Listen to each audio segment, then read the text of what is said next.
Welcome back to my dark corner of this sick world. You're about to behold a sight so strange, so horrifying, so utterly monstrous. Steady on, I've got feelings.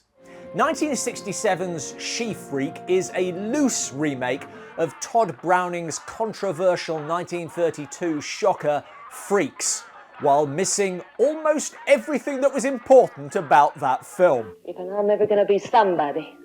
I'm wasting my time in this filth pit. Jade is a waitress at a diner, but desperate to get away. Why? You want to leave all this? And the carnival is in town. I think it's quite interesting to see what is clearly real behind-the-scenes footage at a carnival, even if you can spot occasional acting. Strike pose. Jade runs off to join the carnival. Turns out to be more of a lateral move, but there is the possibility of career advancement. You mean you strip in front of a bunch of guys? This is her new friend, Moon. I just saw him. They are hard to miss. She also meets the montage poser, Blackie Fleming. Hey, how about some service over here? And there's more on his mind than food, based on the thought bubble above his head. I hear it's good. One problem Jade encounters with the carnival: she doesn't like freaks. They're so horrible.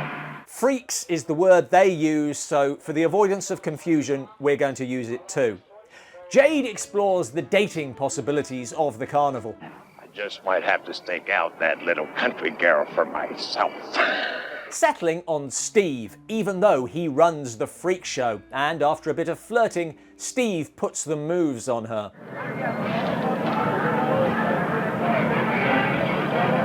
That is quite a move. Dating Steve doesn't mean that she has to see the freaks, and apparently, nor do we. Aside from a few cut-in shots of the great Felix Siller, Cousin It in the Addams Family, and the hang-gliding Ewok, we are yet to meet the people behind the banners. Jade and Steve's courtship progresses,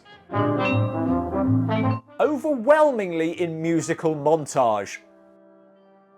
And even when it's not, this movie has such a horror of actual dialogue that I kind of think they shot it, then realised how bad it was, and to be honest, I don't think they hit on a good solution. At least have music over it!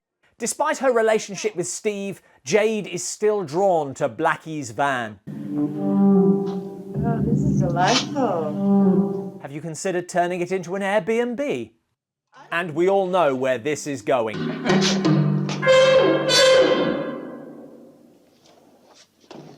Foreplay over, let's get down to it. But she is seen leaving.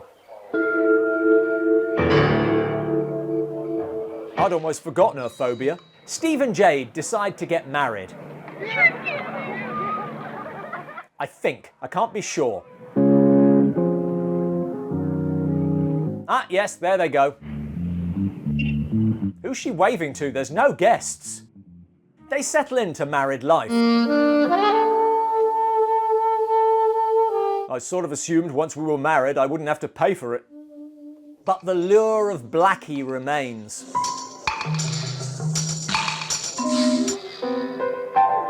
This comb tells a story, probably in montage. Seriously, Eisenstein would say this is too much. We now get down to things that they probably should have discussed before the wedding. Give me the creeps. They all do. She says they all. We still haven't seen any of the attractions except for Felix Siller. I'm no freak. This is a serious marital issue because Steve is devoted to his charges.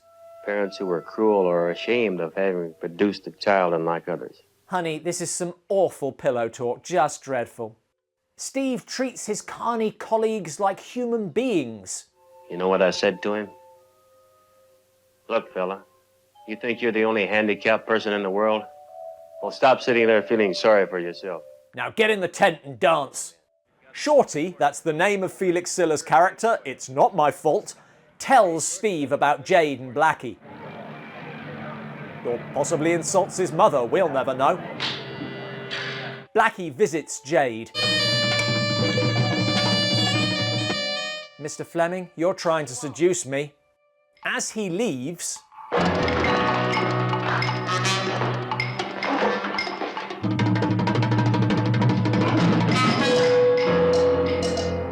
And so, a woman who hates freaks inherits a freak show. Yeah? That's what you call a pivotal plot point, and in a well-balanced movie, you ideally want your pivot to come closer to the middle than 5 minutes before the end. Shorty is fired, and you know it's a low-budget film when they only have one suitcase to go around. And now, as vengeance for Shorty or Steve, I don't know, the freaks, whom we have never seen before, attack Jade. It's an extraordinarily powerful scene in the 1932 film because they build to it, because it has emotional heft, and because we've previously met them. And if you've seen that film, then you know what happens next.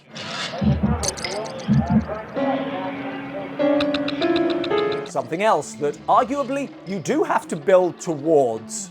Don't you get so damn snotty. What's remarkable about this film is that its makers decided to remake Freaks without the freaks, and presumably there was a point where someone said, yeah, I don't see a problem with that. But that's another story that happened a long time ago, a long way from here.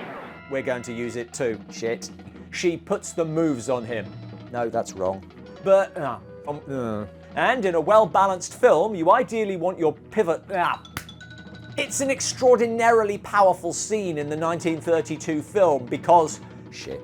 It's an extraordinarily powerful scene in the 1932 film because... It's an extraordinarily powerful scene in the 1932 film because they... Because it builds to it.